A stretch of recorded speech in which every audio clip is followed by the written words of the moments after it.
ఫిలిప్పీ రాసిన పత్రిక 3వ అధ్యాయము 13 నుంచి 14 వచనాలు చదువుకుందాం. సహోదరులారా, నేను ఇదివరకే పట్టుకొని ఉన్నానని తలంచుకొనను. అయితే ఒకటి చేయుచున్నాను, వెనుకున్నవి మరచి ఏంటిది? వెనుకున్నవి మరచి ముందున్న వాటి కొరకై వేగిరపడుచు క్రీస్తు యేసునందు దేవుని ఉన్నతమైన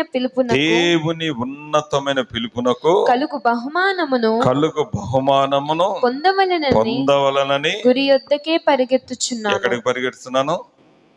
గురి యొద్దకే పరిగెడుచున్నాను. ఈరోజు మన క్రైస్తవ జీవితంలో మనం ముందుకు సాగాలంటే వెనుకున్నవి మర్చిపోవాలి. ఏంటిది? ఏం చేయాలి? వెనుకున్న వాటిని మరవకపోతే ముందుకు సాగలు. వెనుకున్నవి నిన్ను వెనక్కి లాగుతూ ఉంటాయి, వెనుకున్నవి నిన్ను బ్యాక్ చేస్తుంటాయి, బ్యాక్ సైడ్స్ అన్నమాట. నువ్వు క్రీస్తులో ఒక అడుగు ముందుకేస్తే 10 అడుగులు వెనక్కి వెళ్ళిపోతున్నావు. ఏమిటి ముందున్న గమ్యం? ఏంటి ముందున్న లక్ష్యం? ఏంటి? క్రీస్తు యేసు పిలుపునకు, ఉన్నతమైన పిలుపునకు బహుమానము పొందాలని గురి వైపు చూస్తూ పరిగెడుతున్నాడట. గురి, టార్గెట్, గురి ఉండాలి. ఈరోజు మనం పుట్టాము, పెరిగాము, చిన్నపిల్లలుగా ఉన్నాం, యవనస్తులుగా ఉన్నాం, ఇప్పుడు మధ్య వయసులోకి వచ్చాం, పెళ్ళైంది, పిల్లలు పుట్టారు, ఆఖరికి రేపు వృద్ధాప్యం వస్తుంది, తర్వాత మనం మరణిస్తాం. ఇంతేనా? కాదు కాదు కాదు, ఇంకోటి ఏదో ఉంది.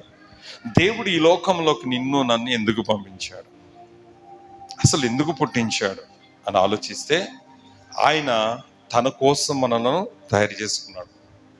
మీరేం తీయొద్దు కానీ ఎఫ్ఎస్సీలకు రాసిన పత్రికలో చాలాసార్లు చదివించాను. ఆయన జగత్తు పునాది వేయబడకపోయి మనలను తన కోసం నిర్ణయించుకున్నాడు. మనుష్యులు అనేవారు భూమి మీద పుట్టాలి, ఒక భూమి అనే గ్రహాన్ని తయారు చేయాలి.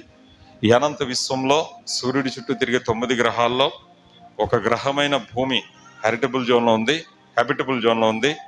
ఈ హ్యాబిటబుల్ జోన్లో ఉన్న ఈ భూమి చక్కటి వాతావరణం, మంచి వాటర్, వెలుతురు, ఆక్సిజన్, మంచి ఇక్కడ మొక్కలు, పండ్లు, ఫలవృక్షాలు, ఆహారం, జీవరాశులు, జలరాశులు, మంచు, ఎడారులు, ఈ సమస్త భూమిని కలగజేసి ఒక మానవుని తయారు చేసుకుని ఈ మానవుణ్ణి దేవుడు ఈ భూమి మీద ఫలించమని, అభివృద్ధి చెందమని నిన్ను నన్ను ఆయన మనల్ని కలగజేసుకున్న దేవుడు ఈరోజు మనతో ఒక మాట మాట్లాడుతున్నది ఏంటంటే, ఈరోజు నువ్వు భూమి మీద పుట్టినది ఆయన కోసం పుట్టావు, ఆయన కోసం నేను తయారు చేసుకున్నాడు. మరి ఇక్కడి నుంచి మన ప్రయాణం, లాస్ట్ జర్నీ ఎక్కడి వరకు? యవనస్తులు అనుకుంటారు, పెళ్లి కాని ఆడపిల్లలు అనుకుంటారు, మంచి భర్త వస్తే నేను పెళ్లి చేసుకుని మా అత్తవారింట్లో సెటిల్ అయిపోతాను అనుకుంటారు పెళ్లి కాని ఆడపిల్లలు. యవన పురుషులు ఏమనుకుంటారంటే, చక్కటి మంచి జాబ్ వస్తే ఆ జాబ్ చేసుకుంటూ సెటిల్ అయిపోతాను అనుకుంటారు. పెద్ద వయసు వాళ్ళు ఏమనుకుంటారంటే, ఏదో ఒకటి మంచి గృహం కట్టుకొని మంచి ఆస్తి సంపాదించుకుని ఇంకా వయసు అయిపోయేటప్పటికి కాలు మీద కాలు వేసుకుని హ్యాపీగా ఆ వృద్ధాప్యం జీవించారు. అంతేనా? అది కాదు కాదు కాదు కాదు ఒక టార్గెట్ ఉంది, అది గురి ఉంది. ఆ గురి వద్దకి నీవు నేను పరిగెత్తాలి. హల్లెలూయా. ఈ లోకంలో మనల్ని చిక్కుల్లో పడేసేది ఏంటంటే పాపం. ఆమేన్. సులువుగా చిక్కుల్లో పడేస్తుంది. సులువుగా చిక్కుల్లో పడేసే పాపాన్ని మనం విడిచిపెట్టాలి ఫస్ట్ ఆఫ్ ఆల్. హల్లెలూయా. ఇప్పుడు చూడండి, ఈ గురి వద్దకు నువ్వు పరిగెత్తాలంటే ఎవరి వైపు చూడాలి? నీ దృష్టి అంతా కూడా యేసు మీదే, దేని మీద పెట్టకూడదు. ఎందుకంటే మనం పరుగు పందెంలో ఉన్నాం. చెప్పండి అందరూ కూడా. ఈ జీవితం అంటే, మానవుని జీవితం అంటే ఇది ఒక పరుగు పందెము. ఇదొక పరుగు పందెం. పరుగు పందెంలో పరిగెత్తేవాడు అక్కడ దాదాపు ఒక 20 మందినో 30 మందినో 100 మందిని విడిచిపెడతారు ఆ ట్రాక్లో. మీరు చూసే ఉంటారు, టీవీలో చూసే ఉంటారు, లేదా డైరెక్ట్ చూసారు. ఎంతమంది చూసారు? రన్నింగ్ రేస్ చూసారా? చూసినప్పుడు అక్కడ 50 మంది పోలీస్ ఎలక్షన్ వెళ్ళినప్పుడు 100 ఇంటూ 200 300 మందిని వదిలేవారు. వెళ్ళినప్పుడు ఒక టార్గెట్ ఇస్తారు. అంటే అక్కడ ఒక రిబ్బన్ కట్టడమో లేదా ఒక టార్గెట్ పెడతారు. ఆ టార్గెట్కి ఎవరైతే ముందుగా చేరతారో వాళ్ళు విన్ అవుతారు. ఆమేన్. అందులో చాలా మంది పరిగెట్టేటప్పుడు ఏమవుతుంటారంటే, పరుగు పందెం పెట్టేవాడు పక్కవారి వైపు చూడకూడదు. ఎందుకంటే చాలా మంది ఆయాసపడి మధ్యలో ఆగిపోతారు. కొంతమంది ఏమో కాలు స్లిప్ అయి పడిపోతారు. కొంతమంది ఏమో లేకపోతే ఆ టార్గెట్ అనేది రీచ్ అవ్వడానికి స్పీడ్గా పరిగెడుతున్న వాళ్ళతో ఫస్ట్ వెళ్ళిపోతున్న వాళ్ళతో పోటీ ఇంకా స్పీడ్ పెంచుతారు. ఈ విధంగా చాలా మంది చాలా రకాల ప్రయత్నం చేస్తారు. కానీ ఈ అథ్లెట్ గెలవాలంటే, ఈ యొక్క అథ్లెట్ ఆ కప్పు పొందాలంటే, ఆ ప్రైజ్ పొందాలంటే టార్గెట్ని చూడాలి. దేన్ని చూడాలి? ఆ టార్గెట్ని నేనే ఫస్ట్ టచ్ చేయాలన్నట్టు ఉండాలి. ఆ రిబ్బన్ నేనే ముట్టుకోవాలి. ఆ రిబ్బన్ నేను ముడితేనే నాకు ప్రైజ్ వస్తుంది. నేను కనుక పరుగుపెట్టినప్పుడు పక్కోడు జారిపోతున్నాడా, ఈ పక్కోడు పడిపోయాడా, ఈ పక్కోడు కాలు స్లిప్ అయిందా, ఈ పక్కోడు పరిగెడుతున్నాడా, నాకన్నా ముందు వెళ్ళిపోతున్నాడా అని వాడి వైపు వీడి వైపు చూస్తుంటే ఎవరు ఓడిపోతారు? ఈ పరిగెట్టేవాడు స్లో అయిపోతాడు. ఎందుకంటే వెనక్కి తిరిగి చూస్తున్నాడు కదా, నాకన్నా ఎవడన్నా ముందు వచ్చేస్తున్నాడేమో, వాడు పడిపోతున్నాడేమో, వాడు జారిపోతున్నాడేమో అని బ్యాక్ సైడ్ చూస్తున్నాడు. చూసేటప్పటికి ఇతను పరుగు ఏమైపోయింది? స్లో అయిపోతుంది. వీడికన్నా ముందు ఇంకొకడు స్పీడ్గా పరిగెట్టి ఆ టార్గెట్ రీచ్ అయిపోతారు, వాళ్ళు విన్ అయిపోతారు. హల్లెలూయా. పరిగెత్తాలి. ఎక్కడికి పరిగెత్తాలంటే యేసుక్రీస్తు నందు ఉన్నతమైన పిలుపునకు కలుగు బహుమానం నువ్వు పొందాలని, గురి యొద్దకి, టార్గెట్ యొద్దకు రీచ్ అవ్వడానికి నువ్వు పరిగెత్తాలి. దేవుడు నీకు ఒక కిరీటం ఇవ్వబోతున్నాడు. ఎందుకో తెలుసు, ఈ పరుగు పందులు చాలా మంది మనతో రాలేరండి. ఎందుకో తెలుసా? ఇరుకు ద్వారమును మీరు పోరాడుడి. చాలా మంది ప్రవేశించుతారు కానీ అది వారి వలన కాదు. చాలా మంది మధ్యలో రాలిపోతారు, మధ్యలో వెళ్ళిపోతారు, మధ్యలో బలహీనమైపోతారు. మధ్యలో చాలా మంది దేవుని విడిచిపెట్టి వెళ్ళిపోయి పడిపోయేవారు, లోకంలో పడిపోయేవారు ఉంటారు. పందెపు రంగం నందు పోరాడు ప్రతివాడును అన్ని విషయములలో మితముగా ఉండాలి. ఎలా ఉండాలి? చూడండి, పరుగు పందెంలో ఉన్న అథ్లెట్ చాలా చాలా జాగ్రత్తగా డైట్ తీసుకోవాలి. హెవీ ఫుడ్, ఫ్యాటీ ఫుడ్ తీసుకోరు.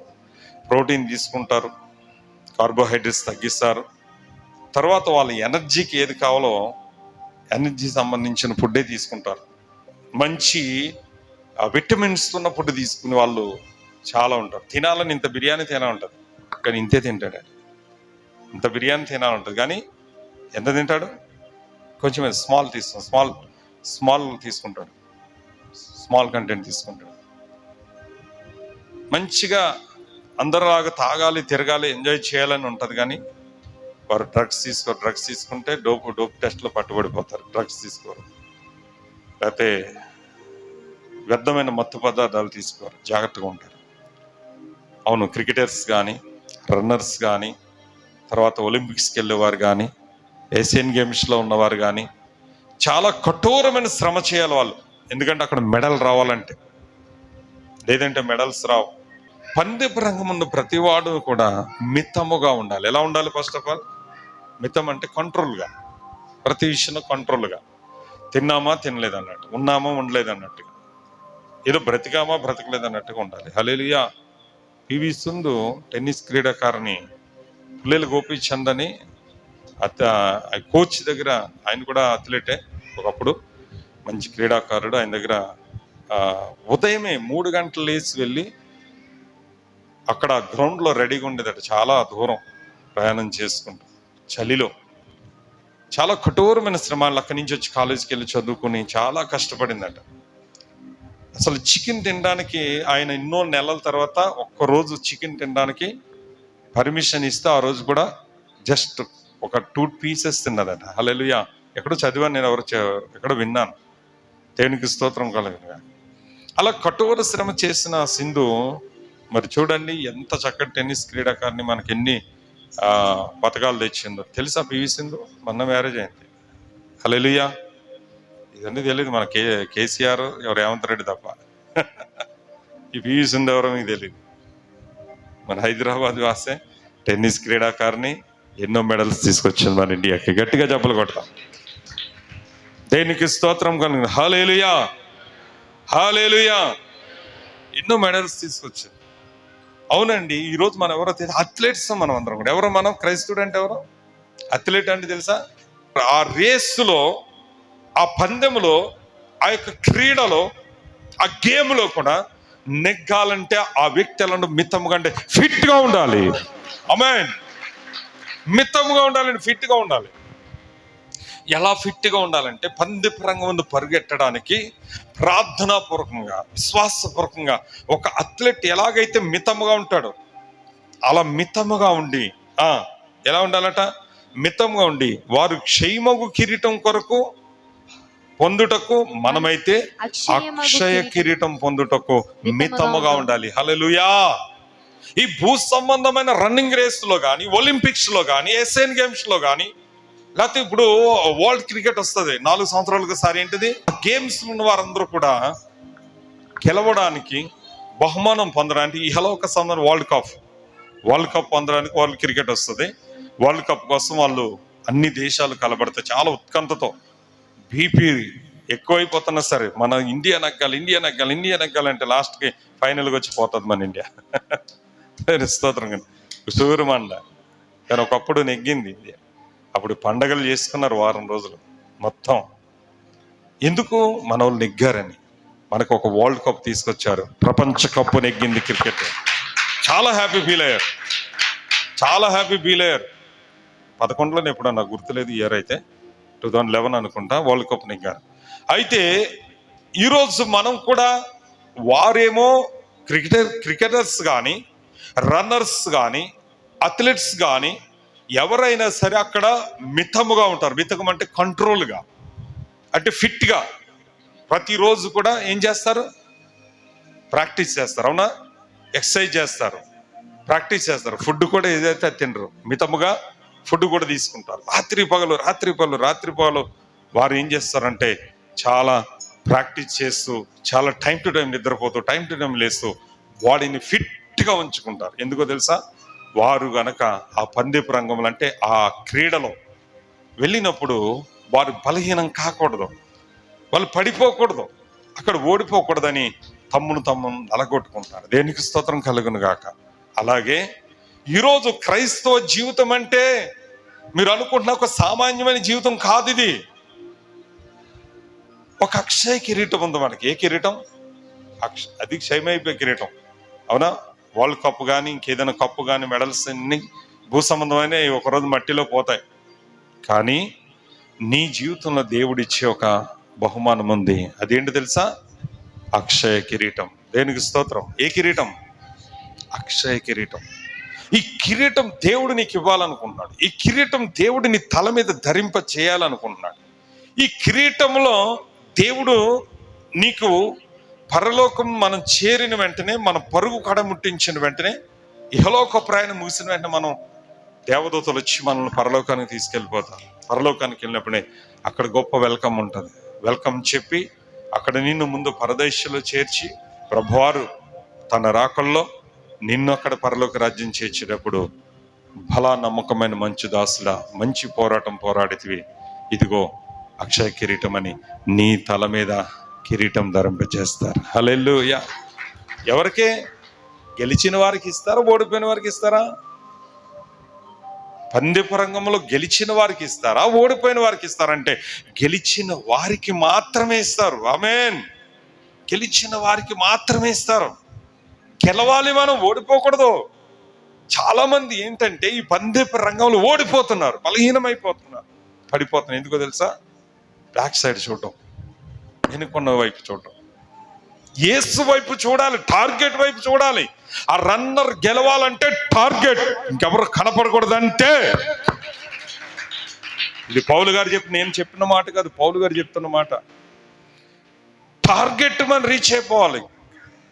వెనుకున్న మరిచి ముందున్న ఆ టార్గెట్ ఎవరంటే విశ్వాసానికి కర్తయు కొనసాగించేవాడునైనా యేసు వైపు చూస్తూ గురి యొద్దకే. ఆమేన్. క్రీస్తు యేసు దేవుడు నిన్ను ఈరోజు పిలిచింది దేనికోసమో తెలుసా సహోదరి సహోదరుడా? నీ అప్పులు తీర్చడానికో, నీకు ఉద్యోగాలు ఇవ్వడానికో, నీ చేతబడులు తీసేయడానికో, లేకపోతే నీకు మంచి ఇల్లులు కట్టించి నీ బిజినెస్లు బాగు చేయడానికో దేవుడు ఇక్కడ నిన్ను తీసుకురాలే. నీకు అక్షయ కిరీటం ఇవ్వడానికి దేవుడు నిన్ను తీసుకొచ్చాడు. ఏ కిరీటం చెప్పాలందరూ కూడా? అక్షయమైన కిరీటం దేవుడు నీకు ధరింప చేయాలనుకుంటున్నాడు. ఆయన ఆ ధరింప చేయాలంటే నువ్వు బ్లాక్ సైడ్ చూడకూడదు, వెనుతట్టు తిరిగి చూడకూడదు, వెనక వైపు చూడకూడదు. లోతును అతని భార్యను పిల్లలను దేవుడు సొదొమ గొమొర్రా కాలిపోతున్నప్పుడు బయటికి దేవదూతలు వాళ్ళు తడువు చేస్తుంటే చేతులు పట్టుకు దేవదూతలు బయటికి తీసుకెళ్ళిపోతారు కనికరం చూపించి. అయితే లోతుతో దేవుడు ఒక మాట అంటాడు, లోతు వెనుతట్టు తిరిగి చూడకుండా నువ్వు ఇక్కడి నుంచి పారిపోయి ప్రాణం దక్కించుకుంటాడు. వెనకాల ఏముంది అక్కడ? లోతు భార్య సంపాదించిన ఆస్తి అంతా అక్కడ ఉంది. అది సొదొమ గొమొర్రా ప్రాంతం, సిటీ ప్రాంతం. వాళ్ళు కట్టుకున్న ఇల్లులు, వాళ్ళు సంపాదించిన బంగారం, వాళ్ళు సంపాదించిన ఆస్తి, వాళ్ళ గొర్రెలు మేకల మందలు, వాళ్ళ అల్లుళ్ళు బిడ్డలు అందరూ అక్కడే ఉన్నారు. ఇప్పుడు సడన్ గా సమస్తం విడిచిపెట్టి వెళ్ళిపోవాలంటే వెళ్ళిపోతారా? వెళ్ళడం. తడువు చేశాడట. అప్పుడు వెంటనే దేవుడు అతని మీద కనికరపడి ఊరు వెళ్ళిపటికి దేవదూతలు చేపట్టుకుని తీసుకెళ్ళిపోయారు. అప్పుడు అన్నారు, వెనుతట్టు తిరిగి చూడకుండా వెళ్ళిపో, పారిపో. కట్టుబట్టలతో వెళ్ళిపోవాలంతే. లోతు భార్య, లోతు పిల్లలు వెళ్ళిపోవాలి. కానీ వీరు సోయరని ఊరికి వచ్చినప్పుడు తెల్లవారుతుంది, దేవుడు అగ్నిగంధకాలు సొదొమ గొమొర్రా మీద కురిపిస్తున్న సమయంలో లోతు భార్య జస్ట్ వెనుతట్టు తిరిగి చూస్తుంది. ఎందుకు చూసింది? అక్కడ నా ఇల్లు ఏమైపోతుందో, అక్కడ నా డబ్బు ఏమైపోతుందో, నా అల్లుళ్ళు ఏమైపోతున్నారు, నా బర్రెలు గొర్రెలు మేకల మందలు ఏమైపోతుంది, నీ సంపాదించిన ఆస్తి అంతా ఏమైపోతుంది. వెనుతట్టు తిరిగి చూస్తూ ఉప్పు స్తంభంగా మారిపోయింది. ఎట్లా మారిపోయింది? ఉప్పు స్తంభం అయిపోయింది. ఈరోజు నీ పరిస్థితి ఎందుకంటే బ్యాక్ చూడకు, వెనుక తట్టు తిరిగి చూడొద్దు అంటున్నాడు దేవుడు నిన్ను. వెనుక చాలా ఉన్నాయి, చాలా మంది బలహీనలు ఉన్నారు. మనకెందుకు? వాళ్ళు పరిగెడతాడు, ఓడిపోతే వాడి వైపు చూసి పడిపోవడం ఏంటి? వ్యతిరేకులు ఉన్నారు కొంతమంది, వాళ్ళ వైపు చూసి నువ్వు పడిపోవడం ఏంటి? అబద్ధాలు మాట్లాడే వాళ్ళు ఉన్నారు, వ్యభిచారం చేసే వాళ్ళు ఉన్నారు, మోసాలు చేసే వాళ్ళు ఉన్నారు. రకరకాల మనుషులు, రకరకాల వ్యక్తులు, రకరకాల పరిస్థితులు ఉంటాయి. సంఘంలో ఒకే రకం మనుషులు రారు, వేరు రకాల మనుషులు వస్తారు. వెనుక వైపు చూస్తున్నా, అయ్యో నా ఇల్లు, నా వాకిలి, మా భర్త ఒప్పుకోడు, మా భార్య ఒప్పుకోదు, మా భర్త ప్రేయర్కి రానివాడు, మా బంధువులు, మా స్నేహితులు, ఉద్యోగాలు, వ్యాపారాలు, వీటి వైపు చూస్తూ దేవుని నిర్లక్ష్యం చేస్తూ వాటి దగ్గరకు పరిగెడుతున్నావు, కానీ దేవుని దగ్గరకు నువ్వు పరిగెడతలే. అందుకే నీ జీవితంలో ఆశీర్వాదం రావడం లేదు. నువ్వు గురి ఎద్దుకు పరిగెట్టాల్సిన నీవు మధ్యలోనే రాలిపోతున్నావు. హల్లెలూయా. ఒక గురి ఉందండి. మన జీవిత ప్రయాణం ముగిసేటప్పటికి మనందరూ యేసు దగ్గరికి వెళ్ళిపోవాలంటే. ఒకరోజు యేసు దగ్గరికి కొంతమంది వచ్చారు. యేసు కొంతమందిని పిలిచాడు. ఒక చోట ఆయన సువార్తకు వెళ్ళి కొంతమందిని ఆయన చూశాడు. చూసినప్పుడు ఒక వ్యక్తిని దేవుడు ప్రేరేపణతో అన్నాడు, బాబు, నిన్ను నా శిష్యునిగా చేసుకుంటాను, నీకు స్వార్థ భారం అప్పగిస్తాను, నువ్వు సేవ చేయాలి, నువ్వు స్వార్థ ప్రకటించాలి, నా శిష్యులు ఒక శిష్యునిగా నేను చేసుకుంటాను, నా వెంబడిరా అన్నాడట. అంటే అప్పటికి సడన్గా ఆ వ్యక్తి ఏమంటున్నాడు తెలుసా? బ్లాక్ సైడ్ చూస్తున్నాడు. అతడు, అయ్యా నా తండ్రి చనిపోయాడు, నేను నా తండ్రిని పాతిపెట్టి వస్తానయ్యా, నాకు ముందు సెలవు ఇవ్వండి, అప్పుడు నేను వెళ్ళి నా తండ్రి చనిపోయాడు గనక ఆయన సమాధి చేసి ఆ కార్యక్రమం చూసుకుని బరీలు చేశాక, ప్రభా నేను వచ్చి నీ శిష్యుడిగా నేను జాయిన్ నీ సేవలో వాడబడతాను ప్రభా అన్నాడట. వెంటనే యేసు ప్రభు చెప్పిన మాట ఏంటంటే, అందుకు ఆయన మృతులు తమ మృతులను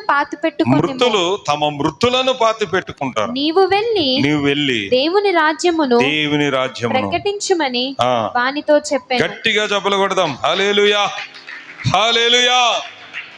అక్కడ మృతులున్నారయ్యా. నీ దగ్గర, మీ ఇంటిలో ఉన్న మృతులున్నారు, నీ బంధువులు. నీ తండ్రి మృతుడు, వారు మృతులు. అంటే ఏంటిది? వారు బ్రతికి ఉన్న మృతులు, వారికి రక్షణ లేదు. నీ తండ్రి రక్షణ లేకుండా చనిపోయాడు, మృతుడైపోయి పాతాళానికి వెళ్ళిపోతాడు. అలాగే అక్కడ ఉన్నవారు కూడా మృతులే. నీ బంధువులు ఉన్నారు, అక్కడ నీ బంధువులు ఉన్నారు, వారు కూడా రక్షణ, వారు మృతులే. ఆ మృతులు వెళ్ళి మృతుడైన మీ తండ్రిని వారు చూసుకుంటారులే, నువ్వు వెళ్ళవసరలే. చూడండి ఎంత కఠినంగా ఉన్నాడు యేసయ్య. చూస్తే చాలా కఠినంగా అనిపిస్తుంది ఆయన మాట. సొంత తండ్రి చనిపోతేనే పాతి పెట్టడానికి వెళ్ళొద్దు అన్నాడు ఆయన. గట్టిగా చెప్పలు కొట్టండి. వెన్ను తిరగొద్దు.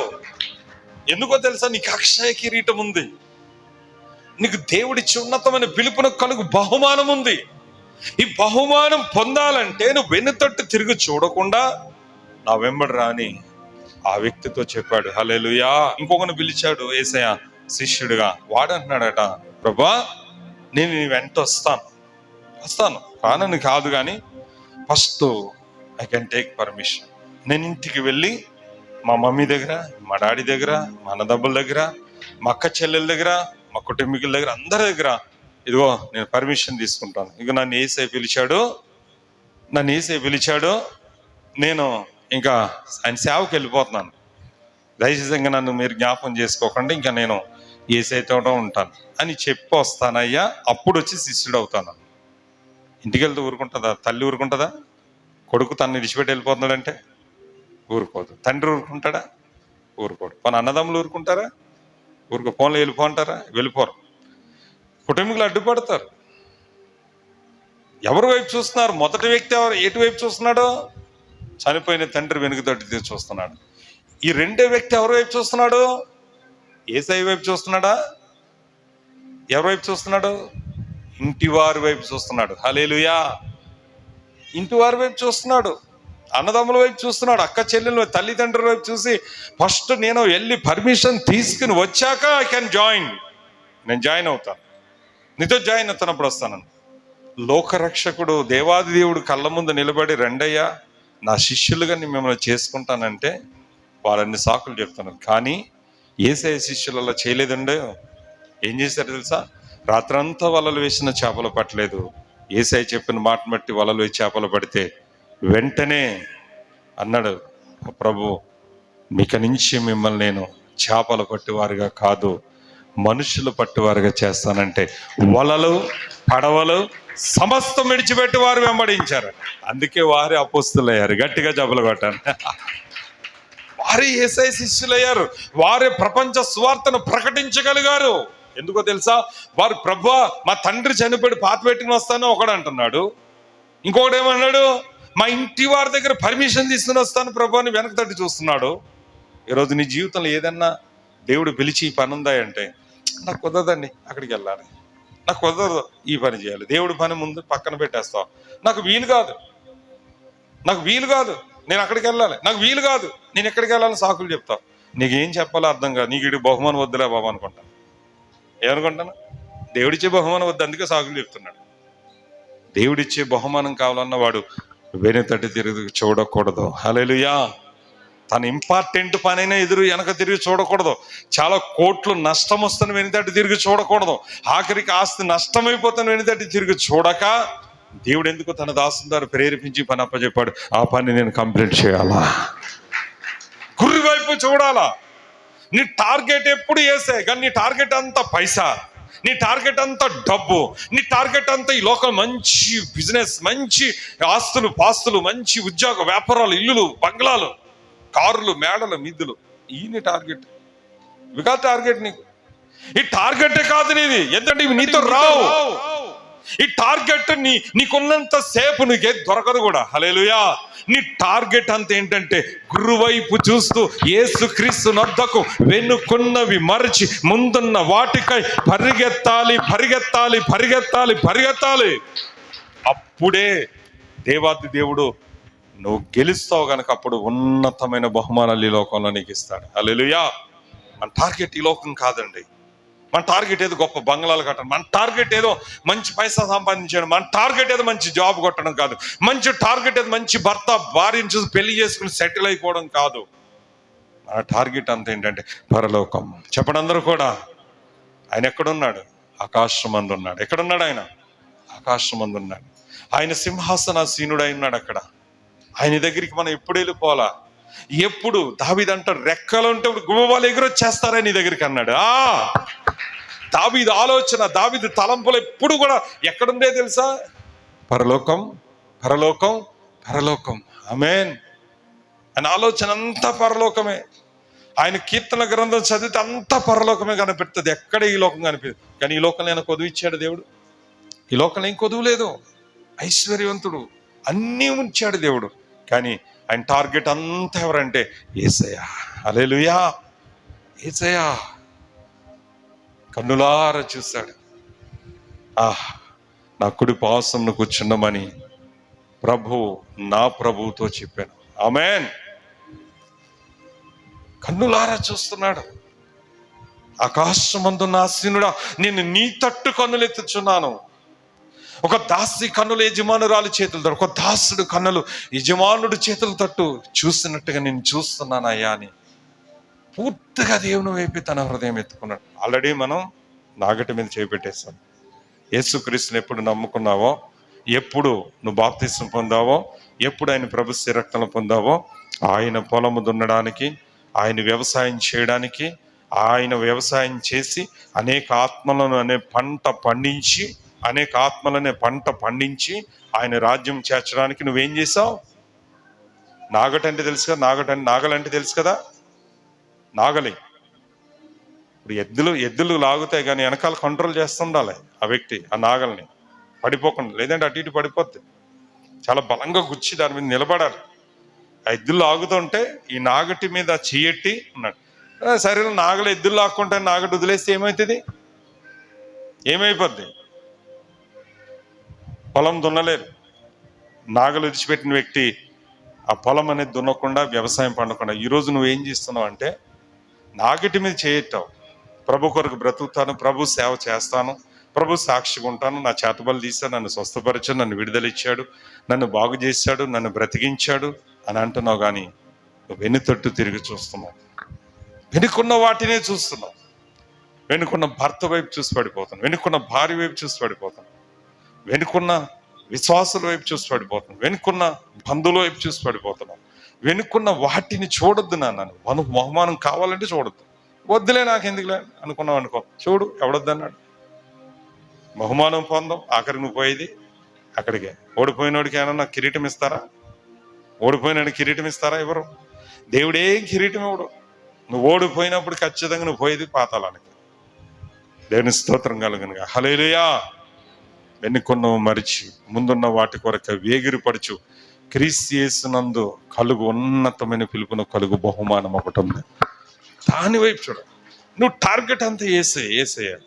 నీవు చూసేదంతా యేసు వైపు చూడాలి. చూడకు.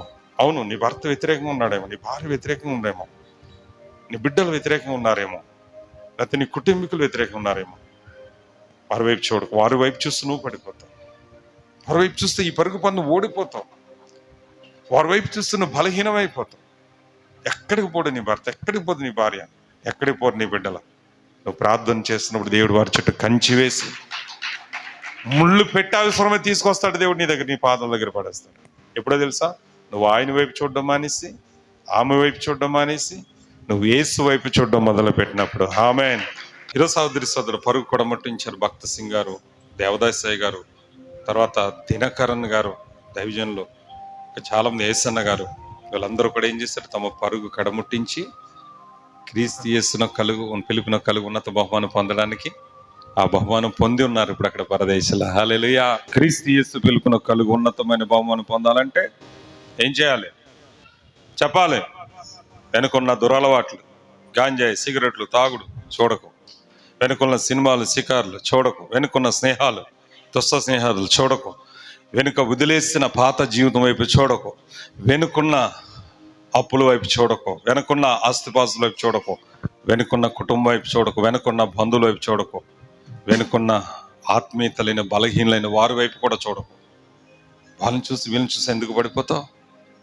దేవుడు నీకు బహుమానం ఇవ్వాలనుకుంటున్నాడు. వాడు ఓడిపోయినాడు, పోగొట్టుకుంటాడు. మనకెందుకు? వీలైతే వాడి కోసం ప్రార్థించే, పోతే నాకెందుకు అనుకున్నా. ఆడ ఎలాగుంటే నాకెందుకు? ఆడు వ్యతిరేకంగా ఉంటే ఉండని, నాకు అనవసరం. కుళ్ళుగా ఉంటే ఉండని, నాకు అనవసరం. అయితే పాపంలో ఉన్నాడా ఉండే, నాకు అనవసరం. ప్రే చేస్తాను అంత వ్యక్తి కోసం, నేను పడిపోను. ఇప్పుడు వ్యతిరేకత పెట్టుకుని అనవసరం పరుగు పందెంలో ఓడిపోతున్నావు. దేవుడిచ్చే బహుమానం పోగొట్టుకుంటున్నావు. అందుకే సహోదరి సోదరుడు, దేవుడిచ్చే బహుమానం చాలా ఉన్నతమైనది. అదే అంటున్నాడు ఆయన, నా ఎద్దుకు వచ్చి తన ప్రాణం సైతం ఉపేక్షించుకొని సిలువనెత్తుకొని నన్ను వెంబడింపను నావాడు కాడు. అలాగని మీ మీ అవసరాలు తీర్చడానికి కాదు నా యేసయ్య, మీరు అడగకముందు మీ అవసరాలు తెలిసిన దేవుడు, మీ పరిస్థితులన్నీ ఎరిగిన దేవుడు, నిన్ను స్వస్థపరుస్తానని చెప్పే దేవుడు, నీ ఇంటిని బాగు చేస్తాడు, ప్రతిదీ ఇస్తాడు. అందుకే నీ టార్గెట్ గురి ఎంత ఎవరో తెలిసి యేసయ్య. దానికోసం నువ్వేం చేయాలి? ఎడతెగక ఎల్లప్పుడు ప్రార్థనలో ఉండాలి. సహవాసం, మందిర సహవాసం, విశ్వాస జీవితంలో మితముగా ఉంటూ నిన్ను కాపాడుకుంటూ, విశ్వాసాన్ని కాపాడుకుంటూ, పడిపోకుండా బలహీనం కాకుండా నిన్ను ధైర్యపరుచుకుని నిలబెట్టుకుని ఆత్మీయతలో ఉండి క్రీస్తు అనే గురి దగ్గరికి చేరితే బల నమ్మకమైన మంచి దాసుడా మంచి పోరాటం పోరాడు. దేవుడు వాక్యం దీవించును గాక.